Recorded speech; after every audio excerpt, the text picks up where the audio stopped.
Welcome back to the channel, or welcome to the channel if it's your first time here. My name is Troy, and in this series, I show that anyone can create a growing source of completely passive income. If this is the first time you're hearing of this series and you want to know what it's all about, I'm going to link episode 1 above my head so you can go back and watch that and get an understanding of what I'm trying to accomplish with this series. That first episode is going to explain things like why I picked the stocks I picked, how much and how often I'm going to be investing, and the overall goals of this portfolio. Once you're caught up there, feel free to watch the other episodes in order to see the natural progression of this portfolio, or you can just come back to this one to see where we're currently at. With that being said, if you're already caught up and you're here for your bi-weekly update, let's get to it. In today's video, I'm going to start with a quick refresher on where we left off at the end of last episode. Then I'm going to jump right into where the portfolio currently sits, how the most recent buys are impacting my cost basis, the all-time best and worst performers in the portfolio, my projected annualized returns based off of my current returns, any dividends received since the last update, and then wrap this video up by forecasting my upcoming dividends. Now, since it's been 2 weeks since the last update, let me go ahead and quickly show you where we left off. All right, and quickly looking here, this is a screenshot of where the portfolio sat before my most recent set of buys, so AKA in episode 19. Remember, we had a goal of $95 per holding. Our account balance was sitting at $1,187.10, and the portfolio was up $43.63, or 3.85%. So now let's go ahead and get a look of where this portfolio currently sits with this screenshot right here. So as a reminder, every other Friday, $60 is added to this portfolio automatically, and $5 is invested into each and every one of these stocks also automatically. All of this information you'll see in today's video is as of the close of market on October 4th of 2024, making this portfolio now 38 weeks old. Since the portfolio is now 38 weeks old, we have a goal of $100 per holding, and our new account balance as of the close of market on October 4th is sitting at $1,241.51.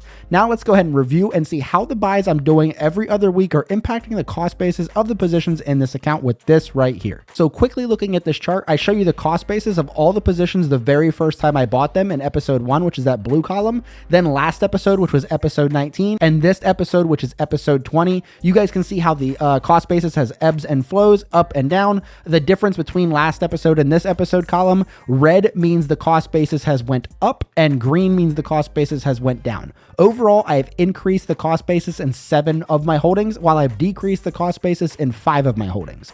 The biggest increase is with CSL, going from $384.57 per share to $387.46 per share, while the biggest decrease was with Humana, going from $356.64 per share all the way down to $348.53 per share. Now, an increase in cost basis means that stock price is going up, while a decrease means it's going down, but I want to show you the best and worst performers in this portfolio with this right here. So overall, since I started this portfolio, my best performer currently is AVGO, or Broadcom, that's up 25.53%, or $25.40, while my worst performer is Humana, that's down 31.14%, or $30.93. Now keep in mind that all the positions in this portfolio are still very small, so the gains and losses are all still going to be very small for each of these holdings, but I do want to share this as it goes, as we can see how this portfolio progresses over the months and the weeks and the years and all the things. So in total, we actually have 5 positions that are up double digits, and we only have 2 positions that are down double digits. Now that Humana being down 31% is a doozy, but we only have 2 positions that are down double digits, so that's good. So if you look down here at the bottom, you can see that this portfolio is up 3.14%, or $37.45. Now let's go ahead and compile those numbers and put them in this screenshot that I have to see how this portfolio is fared over the long haul. So I share this in every episode, going all the way back to episode 1, all the way down to episode 20, which is where we're currently sitting. And this is the end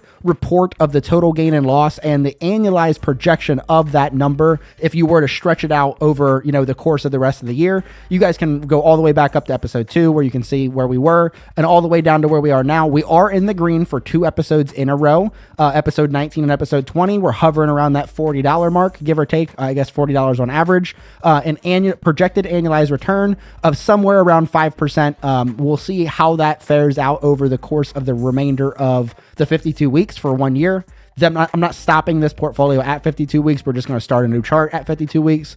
So we'll go from there. But next I want to show you, this is a dividend portfolio. I want to show you the dividends that are coming in, and I have some exciting news about the dividends that we're expecting. So you have to stay tuned at the end of the video for that. But now let's go ahead and see the dividends that came in since the last episode with this right here. So in total, I know this looks like we have 4 different lines. Really, it's only 3 different lines. I don't know why the interest payment does this thing where it does double line thing.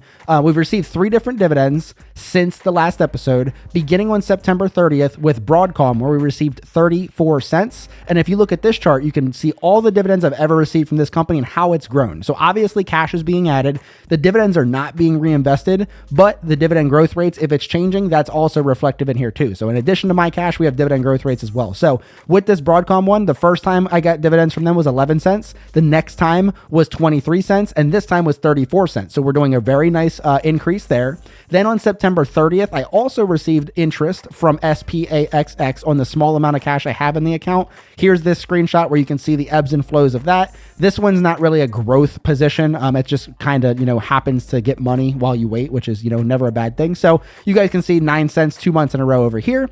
And then on October 2nd, I received 16 cents from Plute Group. And here's that same screenshot. Again, same situation. We're not reinvesting dividends because we don't want the positions to get out of whack. But we are putting that money in a pool, and we're going to add extra payments or extra investments to those positions as they happen. But very first payment from Plute Group was 5 cents. Next payment was 11. This one was 16. So in total, they paid me 32 cents.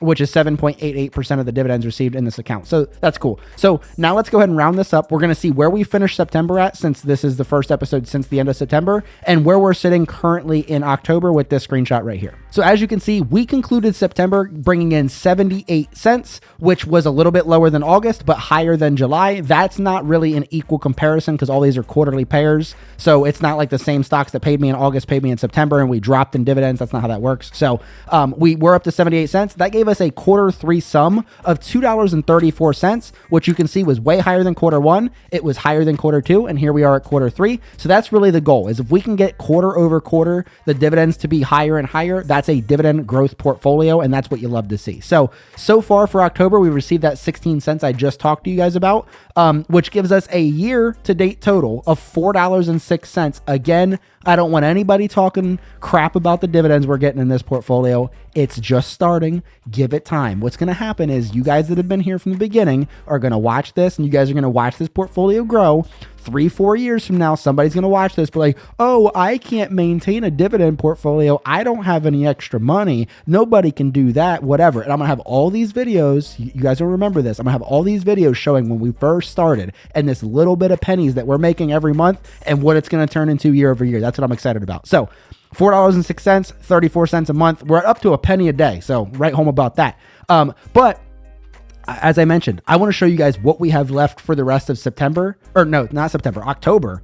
And this is what this portfolio was built on. So looking right here, look at this. So first of all, dark mode, pretty cool, right? So I took this screenshot last night at the time of recording, and my phone just turns it to dark mode for whatever reason. I don't know that I did that on purpose, but I took the screenshot on the 5th, as I said. PHM's already paid us on the 2nd. We have STLD on the 11th. We have Intuit on the 18th. We have Humana on the 25th. And then the next week we have ALG. This is what I designed this portfolio for, was to get paid weekly, because one of the things that stinks about investing in quality quarterly payers that are dividend payers is the amount of time that you have to wait in between dividends. And I wanted to kind of combat that. So one, I wanted to combat the idea that I can't invest. I don't have that much money extra per month.